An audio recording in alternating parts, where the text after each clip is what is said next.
আসসালামু আলাইকুম, কি অবস্থা, কি আছেন আপনারা? আজকে আপনাদের হাস্তরি আপা আপনাদের হাস্তর হুনাইব। মেলা দিন ধরে আপনাদের হাস্তরি আপা আপনাদের হাস্তর হুনাই না নাহিরা সুন্দর একটা হাস্তর নিয়ে আজকে হাজির হচ্ছি। হাস্তর ডোলগা মনে হারেন যে এক গেরস্ত বাড়ি এন্দুরের উৎপাত বেড়ে গেছে গা। নাহিরা কি হচ্ছে, গেরস্তর বউ ওই এন্দুর মারা কল পাচ্ছে। এন্দুর মারা কল পাতলি পারে মনে হারেন যে এন্দুরের মন্ড ভালোই দুর্বল হয়ে গেছে গা। এখন কি হরা যায় হঠাৎ করে যদি ওই কলে আটকা পড়ি, নাহিরা মনে হারেন যে বাড়িতে একটা ডাঙ্গুরে মোরগ আসিল।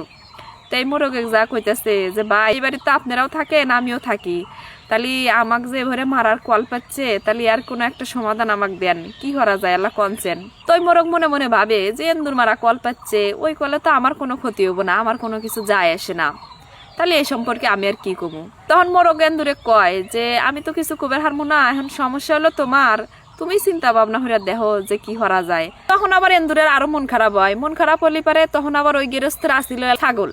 তখন এন্দুর মনের দুঃখে আবার যায় হলো ছাগলের কাছে গেলি পারে ছাগলে কয় যে ভাই আমার জন্য যে এবার গারস্থ মরণের ফাঁদ পাচ্ছে, তাহলে এই ফাঁদ থেকে আমি কিভাবে বাঁচি, এই সমস্যা থেকে আমি কিভাবে সমাধান পামু, আমাকে একটু পরামর্শ দেন। তখন ছাগলও মনে মনে ভাবে পাচ্ছে হলে এন্দুর মারা কল, এই কলে তো আমার কোনো কিছু হবো না, আমার তো কোনো সমস্যা হবো না, আমি কি আমি সমাধান দিমু। তখন এন্দুরে কয় যে ভাই তোমার সমস্যা তুমি দেহ, আমি আর কি বুদ্ধি দিমু, আমি তো এই ব্যাপারে তোমার কোনো সমাধান দিবে হাইতেছি না, তুমি এইভাবে চিন্তা দেখো যে তুমি কি করবে। পরে মনে হারেন যে ওই গৃহস্থর আসিল একটা গরু। পরে এন্দুর দিশা মিশা না পায়া যায় হলো সেই গরুর কাছে, আমরা তো একই বাড়ির থাকি, তাহলে আমার জন্য যে এবার মরণের ফাঁদ পাচ্ছে, আপনি তো এই বাড়ির সবার বড়, তাহলে আপনি একটা সমাধান দেন, কে ভরে এই মরণের ফাঁদ থেকে আমি বাঁচবার হারি, কে ভরে আমি বাঁচমু। তখন গরুও মনে মনে ভাবে যে এই এন্দুর মারা কল পাচ্ছে, আমি আর কি সমাধান দিমু, এত তো আমার কোনো সমস্যা নাই। তখন গরু ওই এন্দুরে কয় যে এই ব্যাপারে আমি তোমাকে ভরে উপকার হরমু, আমি তো কোনো উপকার হর ভাবতেছি না, আর আমার মাথাত কোনো বুদ্ধিও নাই, তোমার সমস্যা তুমি সমাধান হরো। পরে মনে হরেন যে 2 দিন পরে ওই কলে এন্দুর না আটকে একটা ডাঙ্গুরে সাপ আটকিছে। তো গৃহস্থর বউ মনে হচ্ছে যে তালিবানি এন্দুর আটকিছে, যেই গেছে মনে হরেন যে সাপ গৃহস্থর বউ কামড় দিছে। কামড় দিলি পারে মনে হরেন যে ওই সাপরে এমন সাপ যে কামড় দেওয়ার হাতে যে মরবো হেবা না, মনে হরেন যে গৃহস্থর বউ অসুস্থ হয়ে গেছে গা।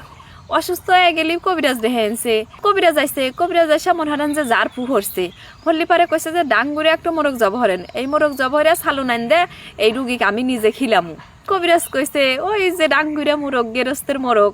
পরে মনে হারেন যে ওই মোরগটা জব হইরে হারেন যে কবিরাজ আইন দেয় রুগী খিলাই, তাও মনে হারেন যে ওই গৃহস্থের বউ সুস্থ হয় না, আরও মনে হারেন যে বেশি অসুস্থ হয়ে গেছে গা। তখন মনে হারেন যে আশেপাশে আত্মীয় স্বজন যত যা আইসে হলো দেখবেন নাকি আসলি পারে এখন মনে হারেন যে মেলা মানুষ আইছে। পরে ওই যে পালের ছাগলটা জব হইরে মেহমান করে খিলাইছে, তাও মনে হারেন যে গৃহস্থের বউ সুস্থ হয় না। শেষে এখন কি হরবো চিকিৎসা হরে আর কুলে বের হাঁটতেছে না। শেষে মনে হারেন যে পালের যে গরুটা আসছিল সেই গরুটা বেঁচে দেয়, ওই গরুটা বেয়েছে চিকিৎসা হরা শুরু হরে। তো ওই যে এন্দুর তো আর মরে নাই, কে এন্দুর তো ব্যাগ কিছুই দেখতেছে, মনে হারেন যে ওই এন্দুর মারা কলে এন্দুর নাম হইরে একে একে ছাগল গরু মোরগ সবই শেষ হয়ে গেল গা। এই হাস্তার থেকে আমরা কি বুঝে হেলাম তাই কনছেন।